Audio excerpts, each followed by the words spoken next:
ஹல்லேலூயா. உண்மையாகவே துதி எடுக்கும் பொழுதே சாத்தான் ஓடுவான்.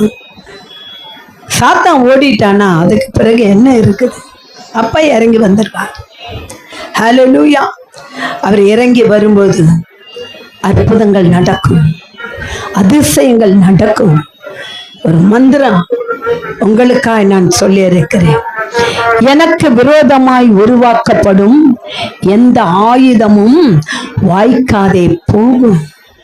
அது வாலிப பிள்ளையாய் இருக்கட்டும், வயோதிகராய் இருக்கட்டும், பாமர மக்களாய் இருக்கட்டும், நீங்கள் சொல்லக்கூடிய ஒரே ஒரு வார்த்தை, எனக்கு விரோதமாய், என் படிப்புக்கு விரோதமாய், என் வேலை ஸ்தானத்துக்கு விரோதமாய், என் வழக்குக்கு விரோதமாய், என் வாதுக்கு விரோதமாய், என் வாழ்க்கைக்கு விரோதமாய் உருவாக்கப்படும் எந்த ஆயுதமும் அது வாய்க்காது என்று நீ சொல்லிப்பார். தொடர்ந்து அது சொல்லிக்கொண்டே இரு.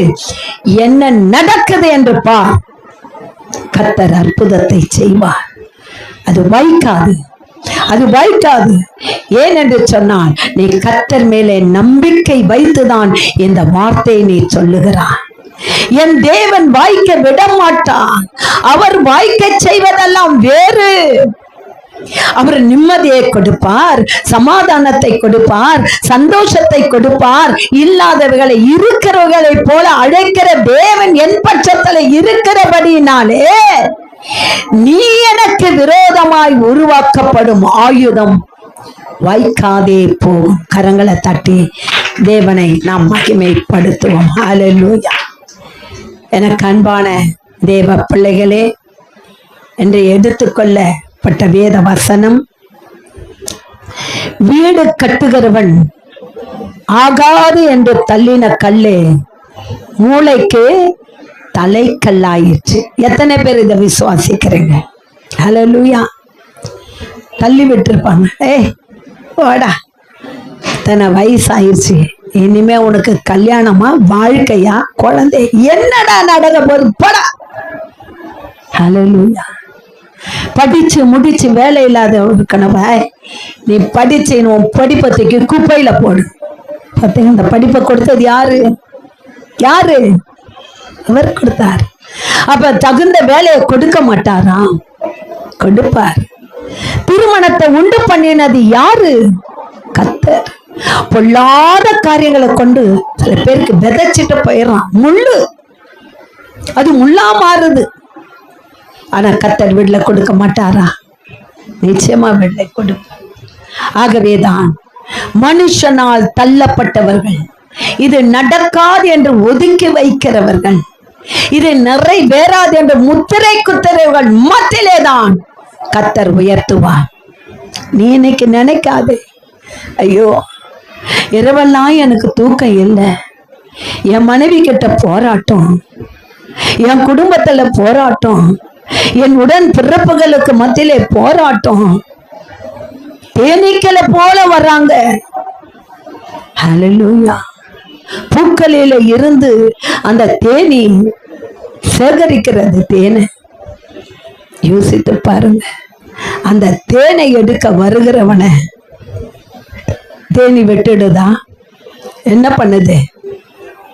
ஒரு தேனியா இருந்தாலும் அது குத்துச்சுன்னா பயங்கரமான வலி ஏற்படும். இப்படிதான் மனுஷர் இருக்கிறாங்க. ஹல்லேலூயா.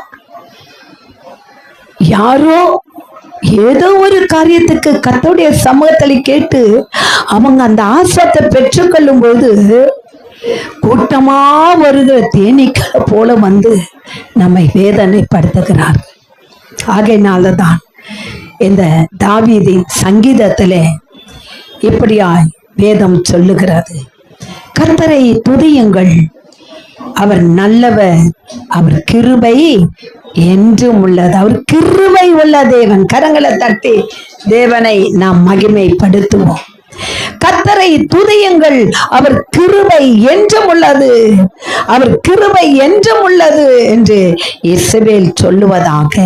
ஆகவே வீடு கட்டுகிறவன் ஆகாது என்று தள்ளின கல்லே மூளைக்கு தலைக்கல்லாயிற்று. ஆமா, வீடு கட்டுகிறவங்க சில கல்லை வைக்கும்போது அது சரியா அந்த இடத்துக்கு பொருந்தாது. இது பொருந்தாது என்று தூக்கி போட்டுடுவாங்க. ஆனா அந்த நேரம் வரும்போது கட்டடை எழுப்பிக் கொண்டே வரும்போது அந்த கொத்தனார் வீடு கட்டுறவன், ஐயோ இப்போ ஒரு கல்லை தூக்கி போட்டோமே, அந்த கல்லு தான் இதுக்கு சரியான கல்லா இருக்கும் என்று சொல்லி அந்த கல்லை தேடி கொண்டு வந்து அதை வைத்து அதன் மேல மறுபடியும் அவன் கட்ட ஆரம்பிப்பான். அந்த கல்லின் மேல ஒரு கல்லை வைப்பான். இதுதான் தள்ளப்பட்ட கல்லா இருக்கிற நம்மை ஹல்லேலூயா தலைக்கல்லாய் நிறுத்தி இருக்கிறான். நீ இல்லைன்னா இன்னைக்கு உன் கணவன் உன்னை பார்த்து சொல்லுவான், ஏய் பா நீ இல்லைன்னா என்னால வாழ முடியும் சொல்லுவா. ஆனா அந்த மனைவி யோசிச்சு பாருங்க, கணவன் இல்லாத அவளால வாழ முடியாது, உலகத்துல வாழ முடியாது. எத்தனை பேர் இன்றைக்கு சோதனைக்கு உட்பட்டு இருக்கிறாங்க, யோசித்து பாருங்க. அருமை தெரியாது நமக்கு. அதே போல மனைவியை இழந்தவங்க நிறைய பேர். கணவன் தத்தளித்து கொண்டு இருக்கிறான். எப்படி இருந்தாலும் அது தான் சொந்த சரீரம் ஆயிடுச்சே இல்ல. எப்படி இருந்தாலும் கொஞ்ச நேரம் கோபதாபமா இருந்தாலும் அதுக்கப்புறம் அந்த சரீரத்துக்கு வலி ஏற்படும். ஹல்லேலூயா. இப்படியா உதாசீனப்படுத்துது, ஒருத்தர் உதாசீனப்படுத்துது, ஊழியத்தை உதாசீனப்படுத்துறாங்க. என்ன அங்க போனாதான் உனக்கு கிடைக்குமா? ஆமா, அது வாக்கு தத்தம். அந்த வாக்கு தத்தம் நிறைவேறனானா நீ போய் தான் ஆகணும். போகாம தான் இருந்து பாரு, நீ சட்டிய சொரண்டனால ஒண்ணும் வராது.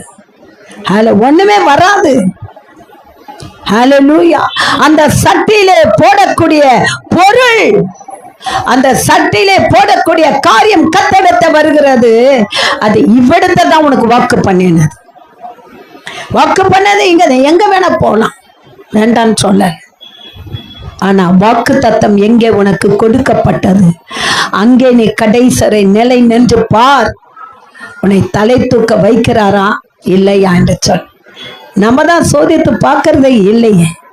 கொஞ்ச காலம் அங்க, கொஞ்ச காலம் இங்க. அந்த பக்கம் புல்லு மாட்டுக்கு இக்கரைக்கு அக்கறை பச்சை, இக்கரைக்கு அக்கறை பச்சை இல்லையா, இங்க மேய்ஞ்சுக்கிட்டே இருக்கும். அதுக்கப்புறம் அப்படி பார்க்கும் தூரத்துல அங்க கொஞ்சம் பச்சையா தெரியும். ஆனா இங்க இருக்கிற நிலைமை தான் அங்க அது ஏற்கனவே மேய்ஞ்ச இடம் தான்.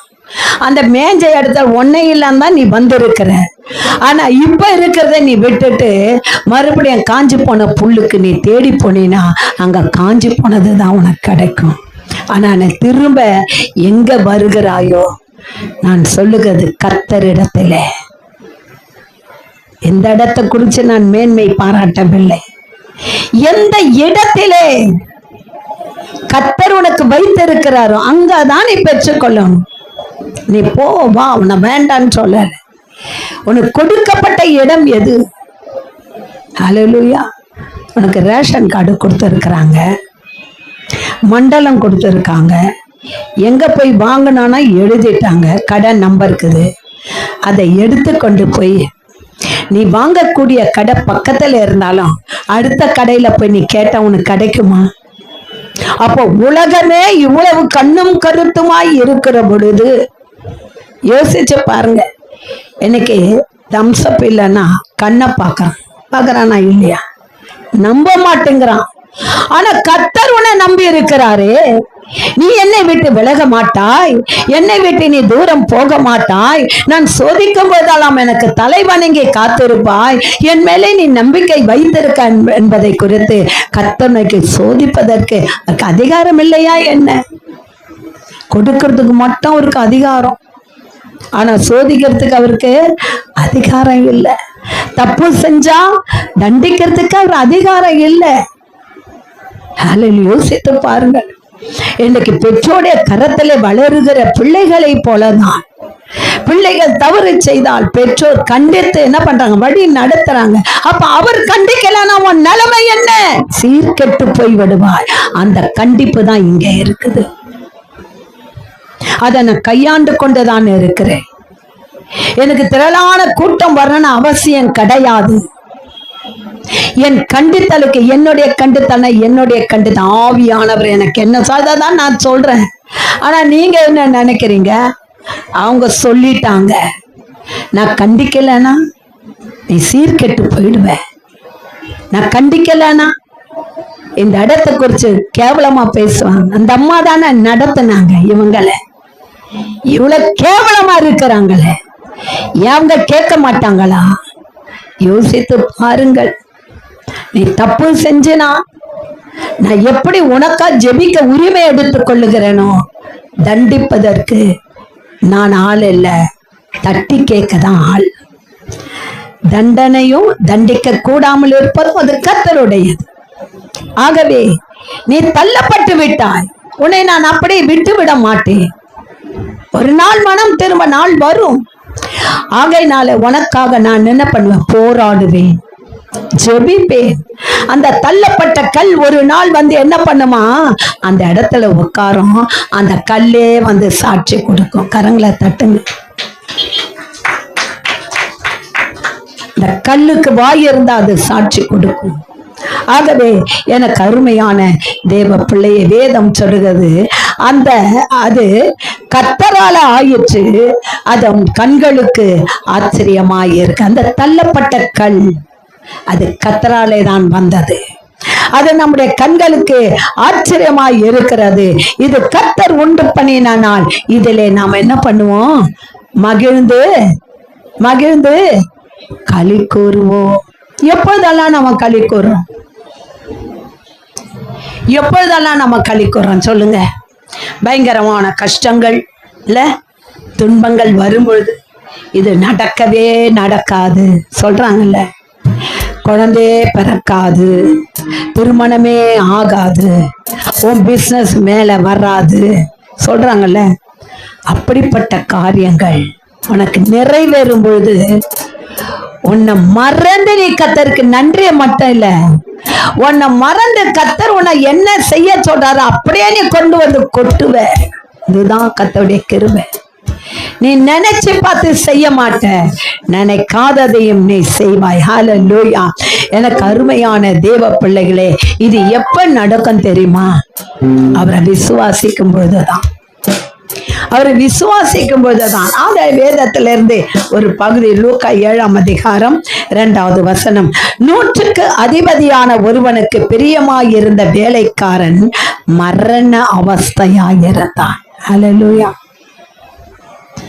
அந்த எஜமானுக்கோ ஒரு கரிசனை,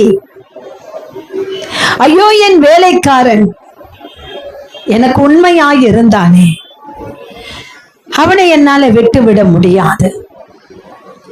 கர்த்தர் அதே வார்த்தையை சொல்லுகிறார். ஐயோ எனக்கு உண்மையாய் வேலை செய்தானே, ஊழியம் செய்தானே, நான் அவனை விட்டுவிட முடியாது. ஏதோ ஒரு சோதனை காலம், அந்த சோதனை காலம் அவனை வேதனைப்படுத்தினது, பயமுறுத்தது, அவனை விழுந்து போயிட்டான். ஆனா விழுந்து போன அவனை நான் விட்டு விடுவேனோ? அவன் உணரட்டும், அவன் எழுந்திருக்கட்டும், அவன் உணரட்டும். அவன் உணர்வடைவானால் அவன் கரங்களை பிடித்து நான் தூக்குவேன். கரங்களை தட்டி தேவனை மகிமை. நம்முடைய வாழ்க்கையிலே, நம்முடைய வாழ்க்கையிலே நம்ம நினைப்போம், ஐயோ நான் விழுந்து போனேன், நான் வியாதியில விழுந்து போனேன், நான் துன்பத்தில விழுந்து போனேன், நான் கஷ்டத்துல விழுந்து போனேன், நான் வேதனையில விழுந்து போனேன், என்னை தூக்கி எடுப்பார் யாரு மேல? இன்றைக்கு நான் மன நோவாதான் வந்திருக்கிறேன். அல்லேலூயா. எனக்கு இல்லையா? போதிக்கிற எனக்கு இல்லையா? போதிக்கிற அப்போஸ்தலனாகிய பவுலுக்கு இல்லையா? பவுல் பிரசங்கித்தான், காது விட்டு கேட்டவர்கள் கால் ஒன்றை நின்றார்கள் என்று வேதம் சொல்லுகிறது. பவுலுக்கு இல்லையா? அவன் கண்களிலிருந்து நான் ஸ்டாப்பா தண்ணீர் ஒழுகிக் கொண்டே இருக்கும். அநேகர் சொல்லுவாங்க, இவன் போதிக்கும் போதே அற்புதம் நடக்குது, ஆனா இவனுக்கு பாரு ஓயாத ஒழுக்கலா இருக்கு. ஹல்லேலூயா. அந்த ஒழுக்கல் ஊழியக்காரங்களுக்கு இல்லைன்னா அவங்க நிக்க முடியாது, அவங்க நிக்க முடியாது. எப்பவுமே அவங்களுக்கு ஒரு பிரச்சனை இருந்து கொண்டுதான் இருக்கும். ஆமா, இன்றைக்கு எனக்கும் அப்படிதான். எப்பவுமே பாருங்க, ஒரு பிரச்சனை போச்சுன்னா இன்னொரு பிரச்சனை வரும். அதை நான் ஏற்றுக்கொள்ளுகிறேன், வரவேற்கிறேன். இது நிமித்தமா தேவனை நான் மகிமைப்படுத்தும்படியா கர்த்தர் அவரை விட்டு விலகாதிருக்க என்னை தெரிந்து கொண்டு இருக்கிறார். ஆகவே எனக்கு அருமையான தேவ பிள்ளையே, ஒரு 100க்கு அதிபதி தன் வேலைக்காரனுக்கா இயேசுவை தேடி வருகிறானே. உங்களுக்காக ஊழியக்காரர்கள் தேவனிடத்தை பரிந்து பேச மாட்டாங்களா? கொஞ்சம் காலம் ஆயிடுச்சுன்னா போதும், இந்த இடம் சரியில்லை, அதுக்குன்னே ஒரு சாத்தான் வந்து வாசல்ல நிற்பான், வாசல்ல பிடிச்சிடுவான். நான் ஒரு இடத்துக்கு கூப்பிட்டு போறேன் வா, நான் ஒரு இடத்த, ஒருவேளை ஜபத்துக்கு கூட்டு போனா கூட பரவாயில்ல, மந்திரங்களுக்கு கூட்டு போறாங்க இன்னைக்கு. லூயா, யோசித்து பாருங்கள். அப்படியானால் இது யாருடைய காரியம்? இது யாருடைய காரியம்? சத்துரு. அப்போ ஊழியத்திலே கவிழ்த்துப்பட, ஊழியத்துல கை வைக்க நினைக்கிறவன் உங்களை கை வைக்க மாட்டானா? சொல்லுங்க. அவங்க சார்பில் தானே இன்னைக்கு நீங்கள விழுந்து போய் இருக்கிறீங்க. ஜாக்கிரதையா இருங்க. காது உள்ளவன் கேட்க கடவன். கர்த்தர் சொல்லுகிறார், ஜனங்களே என் வார்த்தைக்கு செவி கொடுங்கள், என் வார்த்தைக்கு அல்ல, என் தேவனுடைய வார்த்தைக்கு செவி கொடுங்கள். ஹல்லேலூயா. அவருடைய வார்த்தைக்கு செவி. அவர் நேர்த்தியா நடத்துவார். அவர் புல்லுள்ள இடங்களில் உன்னை மேய்த்து அமர்ந்த தண்ணியில கொண்டு போய் விடுகிறவர் உன் தேவனாகிய கர்த்தர். கரங்களை தட்டுங்க. அவரை விட்டுட்டு மனுஷனை தேடி அவன் வார்த்தையை நம்பி போய் சேத்துல விழுந்துடாதீங்க. நீ சேத்துல விழுந்துட்டேனா அதோ கதைதான். ஆகவே எச்சரிக்கையா இருங்க. சேர கண்டா தூரம் வாங்க, சேத்துக்கிட்டெல்லாம் போய் விளையாடாதீங்க. சேரு மேலோட்டமா தான் இருக்கும், தெரியுமா? ஹல்லேலூயா. தெரியாது அது எவ்வளவு ஆழம் உன்னை உள்ள இழுத்து கொண்டு போகும்னு சொல்லி. அவ்வளவு ஆழத்துல தூக்கி கொண்டு அது போய்விடும். சதுப்பு நிலம், ஏன் சதுப்பு நிலத்தில் வீடு கட்ட வேணான்றாங்க? சதுப்பு நிலத்துல ஏதாவது செய்ய முடியுமா? சேரு, அது பூமி கடியிலே எவ்வளவு ஆழத்துக்கு வேணாலும் அது கொண்டு போய்விடும். இதுதான் பாவத்தை குறிக்கிறது. சேரு என்பது பாவம். அந்த பாவம் ஒரு பக்கத்துல தான் இருக்கிறது. அந்த பாவத்துக்கிட்ட நீ போகாத, போய் அதில் விளையாட நான் நினைக்காத, அது உன்னை கொண்டு போய்விடும், கொண்டு போயிடும். அததான் கர்த்தர் சொல்லுகிறார். எனக்கு அருமையான தேவ பிள்ளைகளே, உன் பாவத்தை கழுவி உன்னை தூக்கி என் மார்பிலே போட்டு நான் சுமந்து கொண்டு இருக்கேன். ஆனா நீயோ என் கைகளை விளக்கி உன்னை விடுவித்துக் கொண்டு அந்த சேற்றிலே விழ பார்க்கிறாய். கொஞ்சம் அப்படியே கண்களை மூடி கொஞ்சம் யோசிச்சு பாருங்க. யாரெல்லாம் எந்த சேரு கிட்ட வரைக்கும் நான் போயிட்டேன், ஆனா அப்பா என்னை விடல, அப்பா என்னை விடல, என்னை இழுத்துக்கிட்டு வந்துட்டாரு. ஆனா நான் விழுந்து இருந்தேனா நான் மீண்டும் எழுந்துட்டு வருவேனா வர முடியாதான்னு தெரியும்.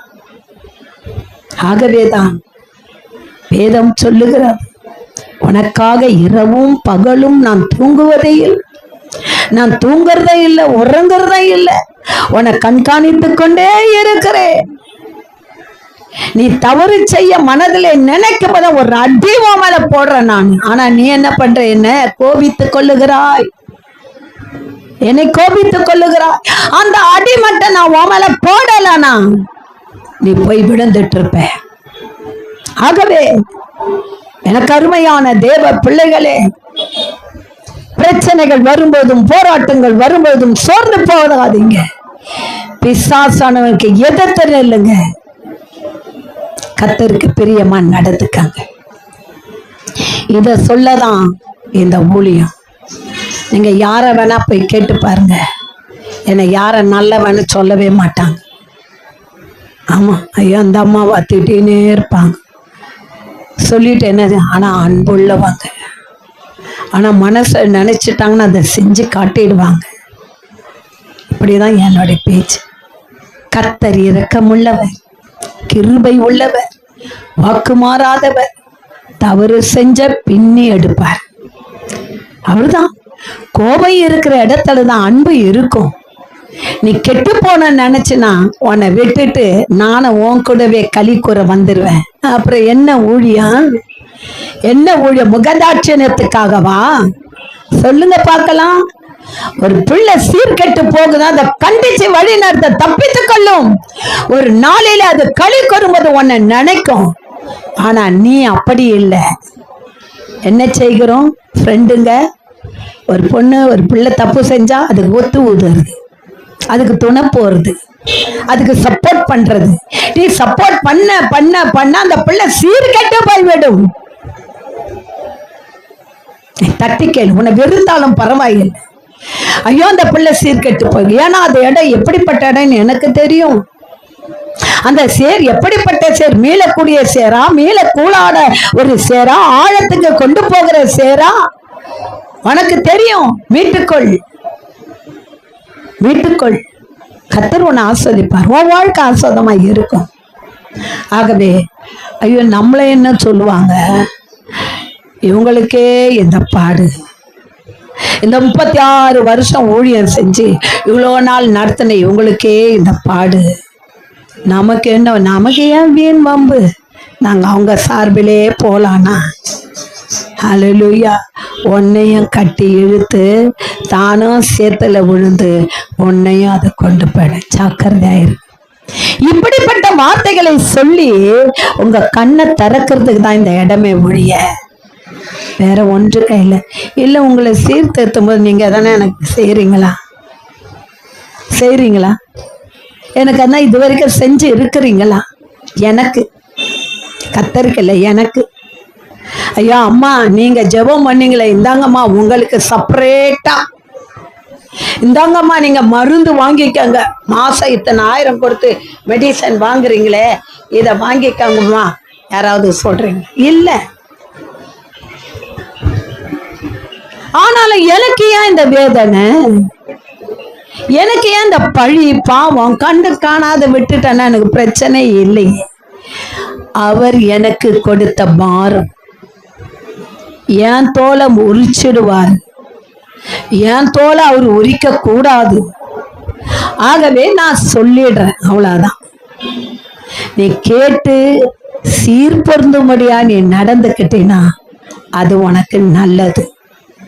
இல்லை நான் கஷ்டப்பட போறது நான் இல்லை.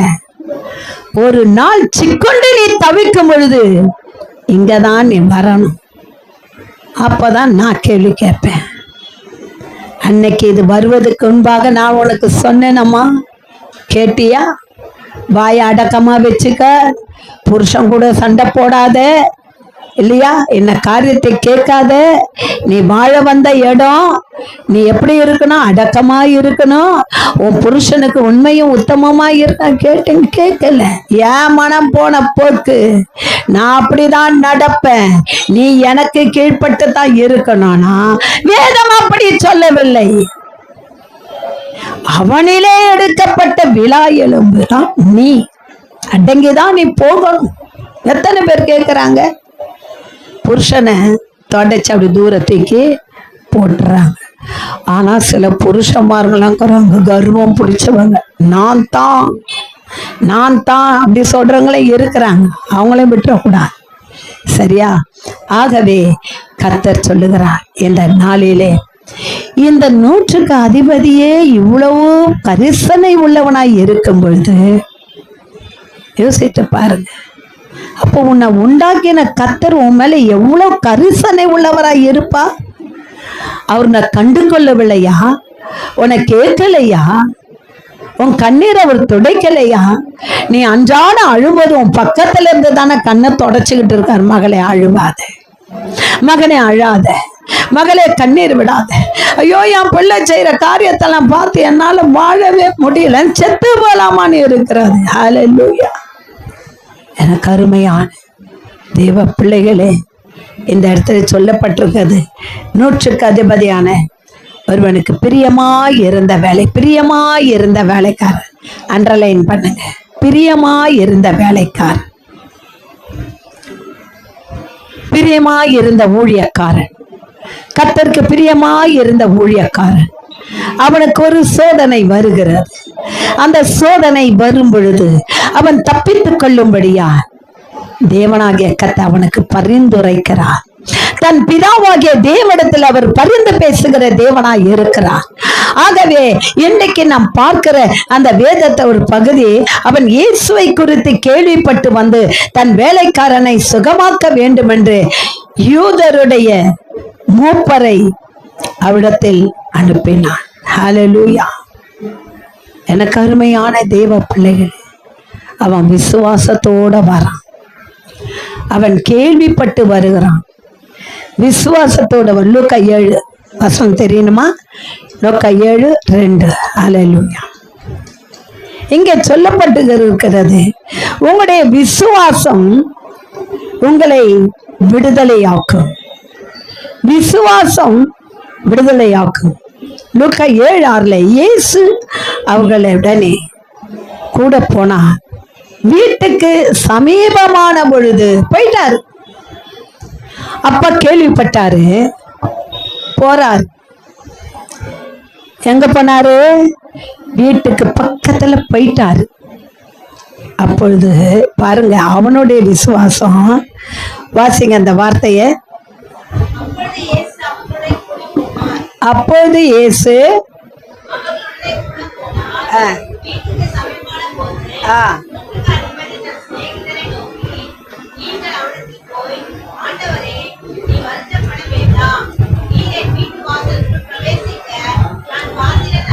ஆமென். பாத்தீங்களா, உனக்கு எவ்வளவு விசுவாசம், எவ்வளவு உணர்த்தப்பட்டு இருக்கிறான். அவன் 100க்கு அதிபதி. ஒருவனை வா என்றால் வருவான், ஒருவனை போய் என்றால் போவான். அவ்வளவு அதிகாரம் பெற்றவன். ஆனால் அவனுக்குள்ள ஒரு விசுவாசம் என்ன? கிட்ட வந்துட்டாரு. வந்தவரை சொல்றான், இயேசுவே நீர் என் வீட்டுக்கு வர நான் பாத்திரன் அல்ல.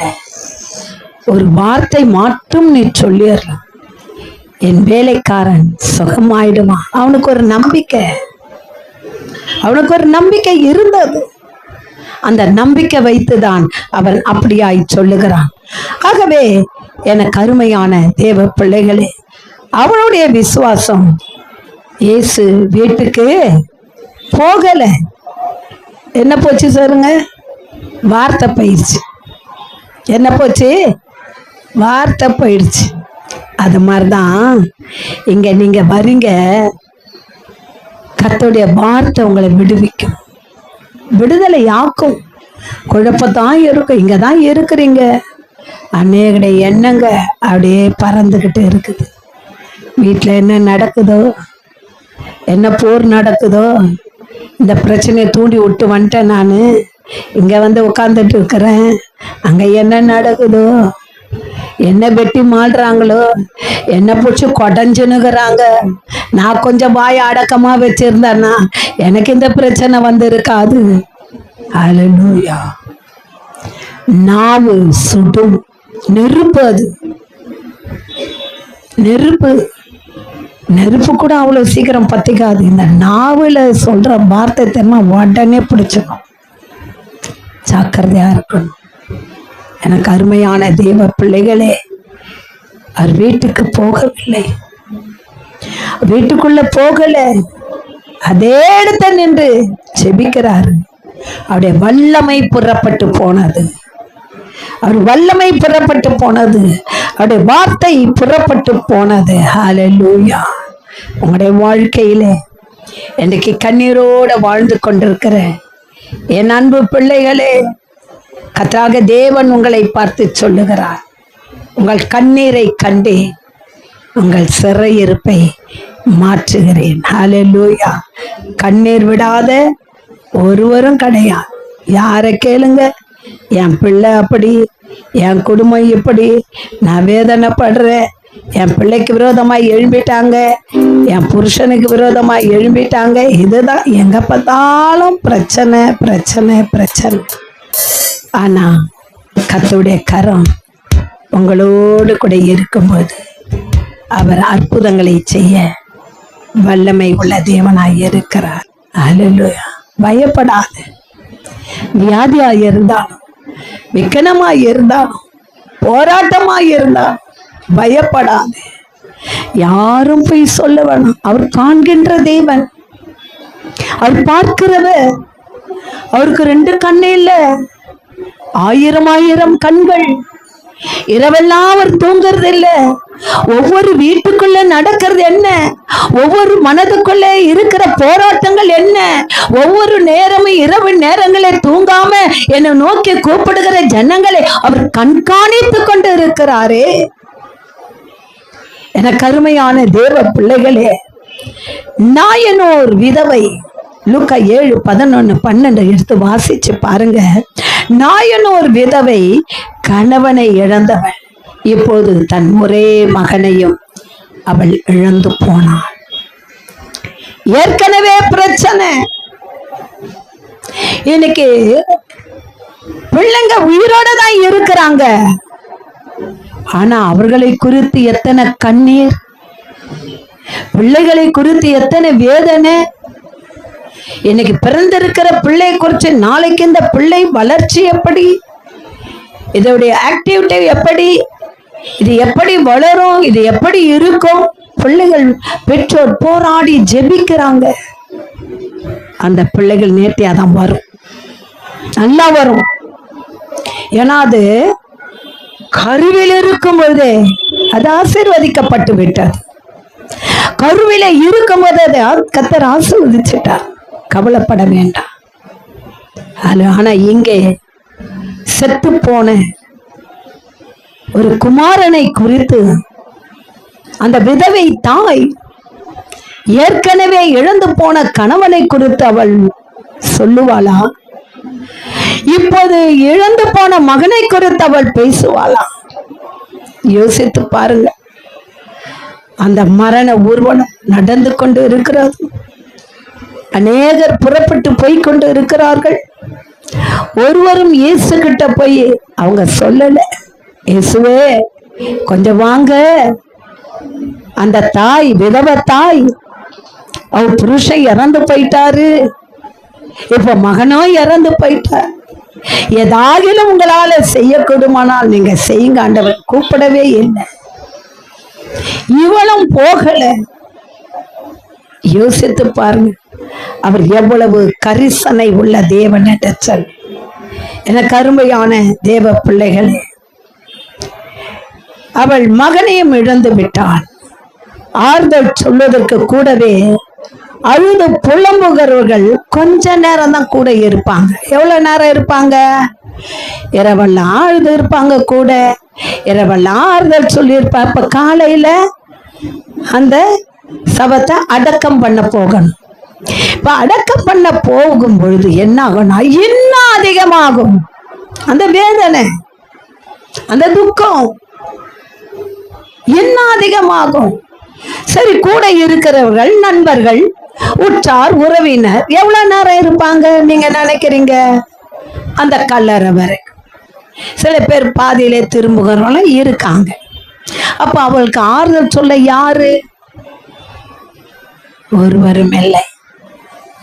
ஆனா கர்த்தரே நிரந்தரமான ஆறுதல். ஹல்லேலூயா. கரங்களை தட்டி தேவனை மகிமைப்படுத்துவோம். இன்னைக்கு எத்தனையோ குடும்பங்களிலே கணவன் இழந்து போய், மனைவி இழந்து போய், ஆறுதலற்ற இருக்கிற குடும்பங்களுக்கு அவர் ஆறுதலின் தேவனாய் இருக்கிறார். முதல்ல அவர் செய்கிறது என்ன தெரியுமா? மறக்க செஞ்சிருவார்.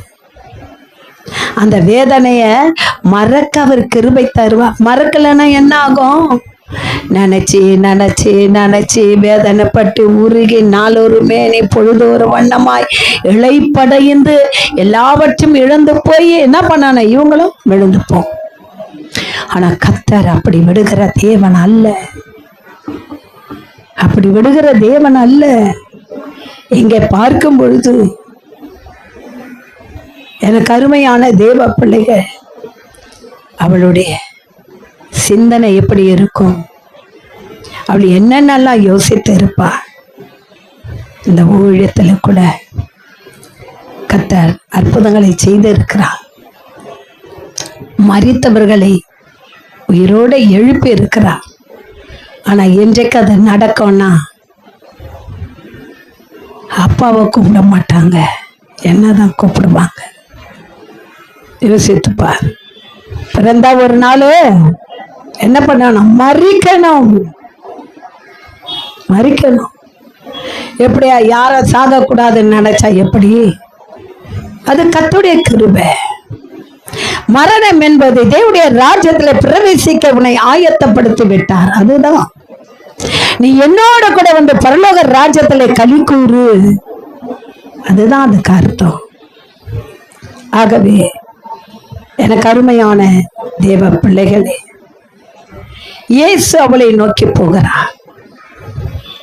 அந்த விதவை தாய் அழுது கொண்டிருக்கிற அந்த இடத்துக்கு யாரும் கூப்பிடாமலே போறார். யாரும் கூப்பிடணும்னு அவசியமே இல்லை. அவர் உன் கண்ணீரை காண்கின்ற தேவனாக இருக்கிறார். அவர் உணர்த்தப்படுகிறார். அவர் உணர்கிறார். அவருடைய கண்ணீர் அவருக்கு முன்பாய் போய் நிற்கிறது. அவள் வேதனை அவளுக்கு முன்பாய் போய் நிற்கிறது. அவர் கண்டும் காணாமல் போகிற தேவன் அல்ல. உங்களுடைய வாழ்க்கையிலே நீ கண்ணீர் விடும் பொழுதெல்லாம் ஒரு கரம் உன் பக்கத்தில் இருக்குது. உனக்கு தெரியுமா? அழாதே, அழாதம்மா, கண்ணீர் விடாதம்மா. இது ரொம்ப காலத்துக்கு இல்ல. கொஞ்சம் பொறுமையாயிரு. அவசரப்பட்டு நீ முடிவெடுத்துடாதே. இதெல்லாம் கொஞ்ச காலங்களுக்கு தான். கொஞ்சம் அமைதலாயிரு. ஆமா, எனக்கு அருமையான தேவ பிள்ளைகளே, அவளை நோக்கி போகிறாராம். வேதம் சொல்லுகிறது, நொறுங்குண்ட இருதயம் உள்ளவர்களுக்கு கர்த்தர் சமீபமாய் இருக்கிறார். இன்னைக்கு எத்தனை பேர் நொறுங்குண்ட இருதயத்தோட நீங்க இருக்கிறீங்க? நானும் தான் இன்னைக்கு நொறுங்குண்ட இருதயத்தை போல நான் காணப்படுகிறேன். ஹல்லேலூயா. நொறுங்குண்ட இருதயம், நொறுங்குண்ட இருதயத்தை கர்த்தர் ஆட்சித்து ஒவ்வொருக்கும் சொல்ல முடியாது. வெளியில ஊழியக்காரர்களுக்கு பயங்கர நெருக்கம். சில வேளையில கர்த்தர் இந்த நெருக்கத்தை உண்டு பண்ணுனா ஊழியக்காரர்களை அதை ஏற்றுக்க மாட்டேங்கிறாங்க. இது கர்த்தரால தான் அனுமதிக்கப்பட்டு இருக்குது. நான் ஏன் இதை ஏற்றுக்கொள்ளாம இதுக்கு வேற மாதிரி சிந்தனைக்குள்ளாய் நான் கடந்து வர வேண்டும்? நான் ஏன் வேறு விதமாய் சிந்திக்க வேண்டும்? நொறுங்குண்ட இருதயத்தை அவர் தேற்றுகிறவர் அல்லவா? ஜெபிக்கிறவர்களுக்கு பிரச்சனை. நீங்க பாத்தீங்கன்னா சில குடும்பங்கள் அதிகாலையில எழுந்து குழந்தைங்களை கூட எழுப்பி உட்கார வச்சிருவாங்க. அதுதான் பசுமரத்து ஆணியை போல அதுங்க மனசுல பதிந்து கொள்வது. அல்லேலூயா. அந்த சின்ன வயதிலே அவர்களுக்கு சொல்லிக் கொடுக்கிற காரியங்கள் தான். இப்ப சாம் இருக்கிறான். சாமுக்கு 3.5 வயசு ஆகுது. அவங்க வீட்டுல குடும்ப ஜபம் பண்ணி ஆராதனை பண்ணி தினமும் அவங்க ஜெபிக்கிறதுனால பிரவீன் 3 பேர் தான், கணவன் மனைவி ஒரு குழந்தை, அவங்க 3 பேர் தான் ஜெபம் பண்றாங்க. அந்த ஜெபம் முடிச்ச உடனே என்ன பண்றாரு? வீட்டின் தலைவர் எழுந்து கர்த்தருக்கு ஸ்தோத்திரம் பண்ணி மனைவிக்கு பிள்ளைக்கு ஸ்தோத்திரம் பண்றாரு. பிரைஸ் தி லார்ட் பண்ணிட்டு நெத்திலே சிலுவை போடுறாரு. அப்ப அந்த பிள்ளை பாக்குதா இல்லையா? இன்னைக்கு எங்க ஜெபம் பண்ணி முடிச்சோன்னா முதல்ல அவன் போட்டுறான் சிலுவையை கொண்டாந்து. அவங்க வீட்டுல கூட வச்சோம், ஆமா அவரை போடவே விட மாட்டோமா அந்த பையன், இவன் தாமா முதல்ல சிலுவை போட்டான். ஆமென், பிரைஸ் தி லார்ட், ஹல்லேலூயா. முதல்ல அந்த அந்த கையை இங்க வைக்கிறது எனக்கு அவ்வளவு சந்தோஷமா இருக்கு. அப்ப அந்த தாய் தகப்படைய அந்த தாழ்மை அதை குறிக்கிறது. அவங்க அப்படி கை வைப்பாங்க போல எனக்கு தெரியல. Praise the Lord. அவன் சொல்லும் போது பாருங்க, பிரைஸ் தி லார்ட், ஆமென், வணக்கம், ஹல்லேலூயா. அந்த குழந்தை ஏன் சொன்னா இது சிறு வயது முதல் கொண்டு அது அதை பாக்குது. வசனம் சொல்றான், நாக்கு அவனுக்கு கொஞ்சம் நீளம், உள்ள அடங்க மாட்டேங்குது. அதனால உதடு செய்யக்கூடியத நாக்கு செய்யுது.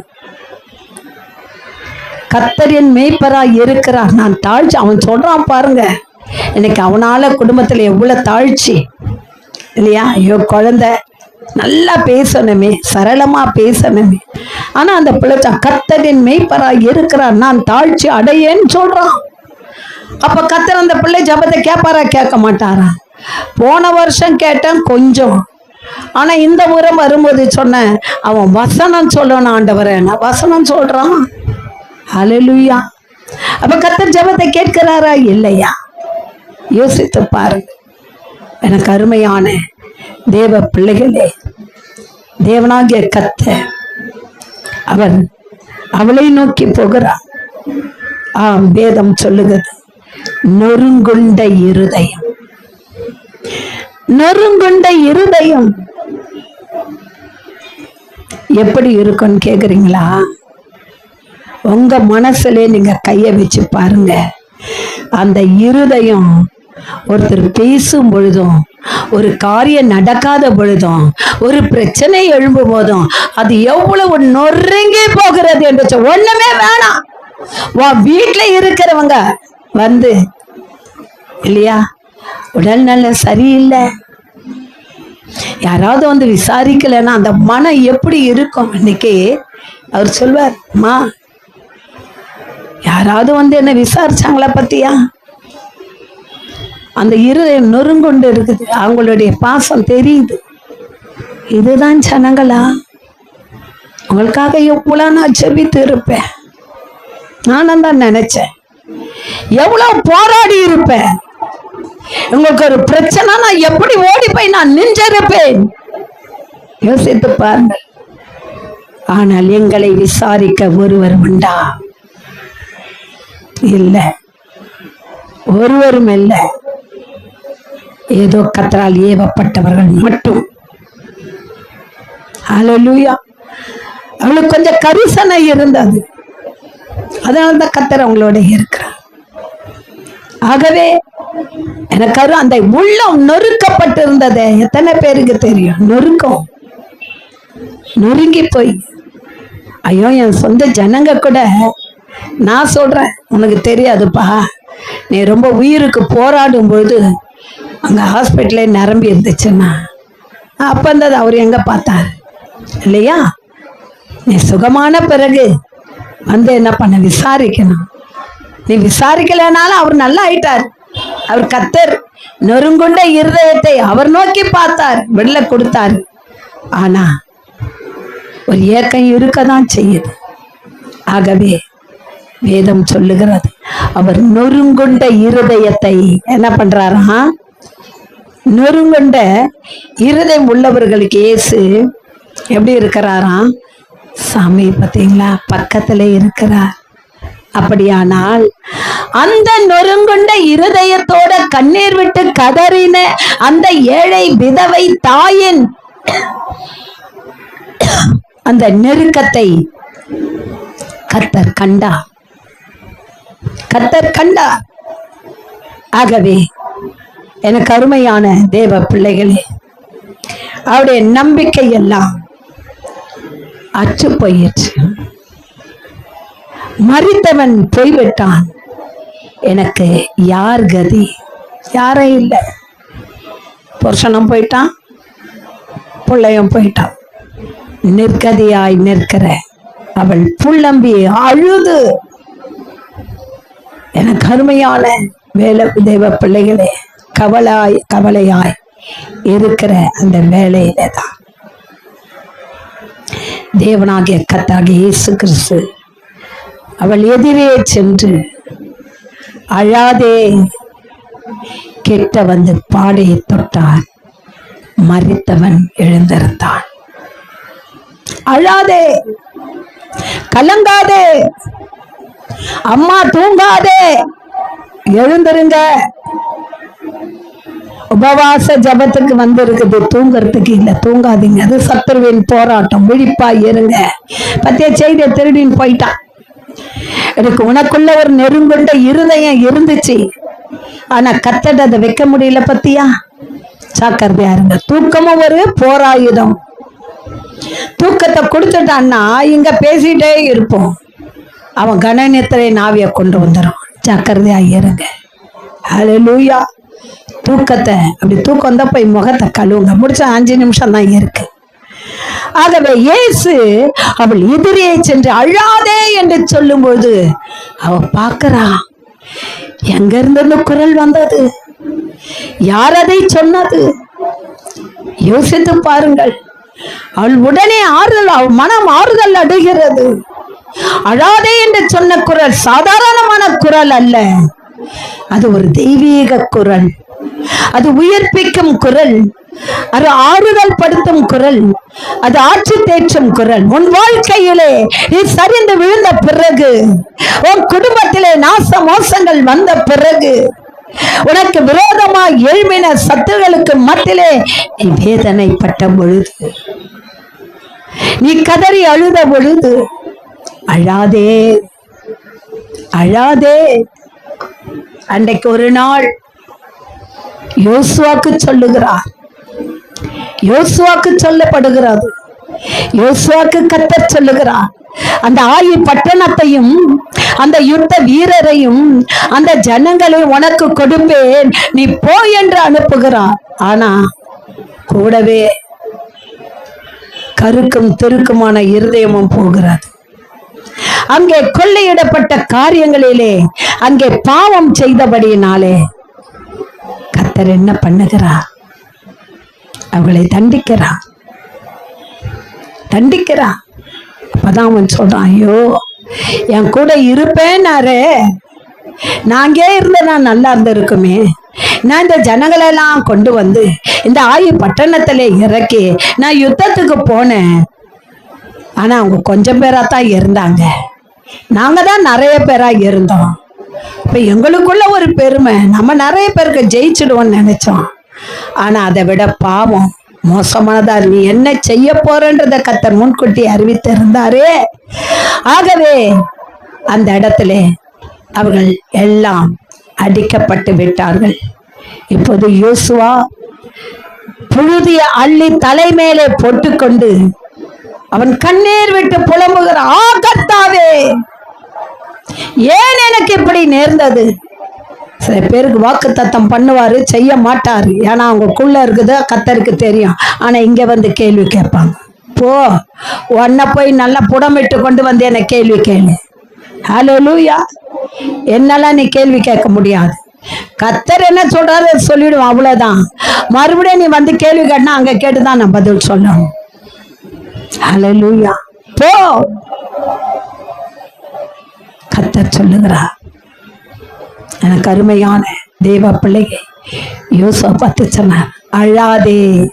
பாத்தீங்களா, அவன் நெருங்குண்டவனான் தான் அழைத்து கொண்டு போன ஜனங்களில் அவன் பறிகொடுத்து விட்டு அவன் வேதனையோட ஒரு பைத்தியக்காரனை போல அவன் தலைமையிலே புழுதியை போட்டுக்கொண்டு அவன் கண்ணீர் விட்டு கலங்குகிற வேளையிலே பொறுக்க மாட்டாத ஒரு உள்ளம் இருக்கிறது. அது பொறுக்காது, நெஞ்சே அது பொறுக்காது, உடனே இறங்கி வந்துடும்.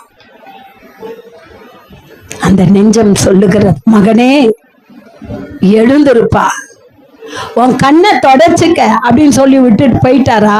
இல்ல, இப்ப சொல்றேன் கேளு, நீ என்ன செய்யணும்னு நான் சொல்றேன்.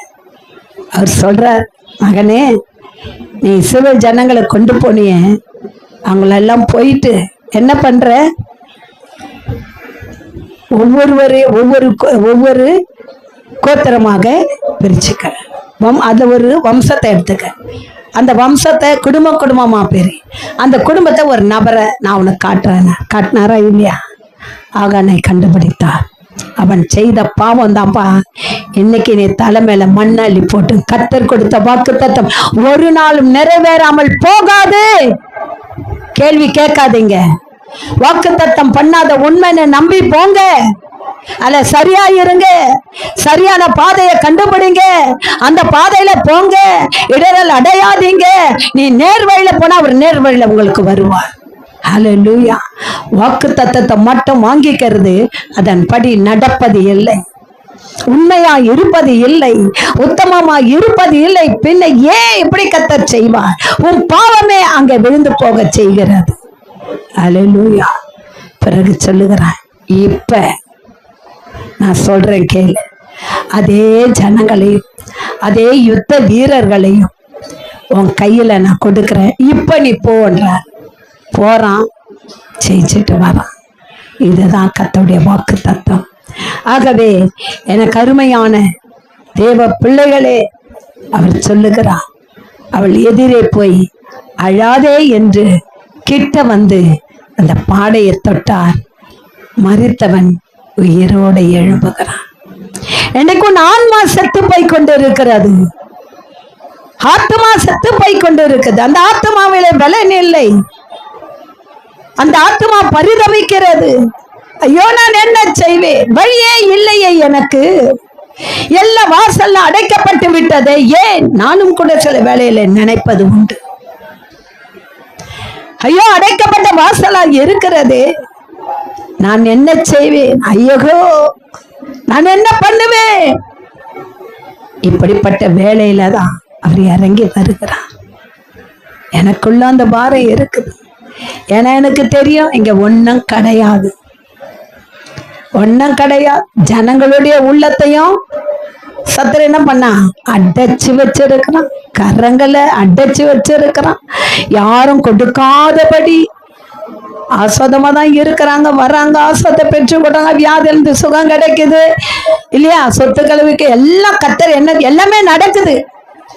ஆனால் அவருடைய இருதயமும் கரங்களையும் சத்துரு கட்டி வைத்திருந்தாலும், என் தேவன் வானத்தின் வாசல் அவர் திறக்கும் போது மடைய திறந்து விட்டா எப்படி கொள்ளாதோ அப்படியா என் தேவன் செய்வார் என்று சொல்லப்பட்ட நம்பிக்கையில தான் இன்றைக்கு நான் வாழ்ந்து கொண்டு இருக்கிறேன். நீங்க நினைக்கலாம், அம்மா மிகப்பெரிய பெரிய ஊழியம் செய்யறாங்க, எங்கெங்கயோ போறாங்க, சொத்துக்களை எழுதி வச்சுட்டு இருப்பாங்க, அவங்களுக்கு என்ன கவலை, அவங்க நிறைய கொட்டி கிடக்குது, நிறைய கொடுப்பாங்க, கேளு, நீ என்ன கேட்டாலே அந்த கிடையாது. ஹல்லேலூயா, கிடையாது. எங்க அப்பா அன்றாட எனக்கு படி அளக்கிறாரு, அன்றாட நான் உங்களுக்கு அளக்கிறேன், அவ்வளவுதான், வேற ஒன்றும் கிடையாது.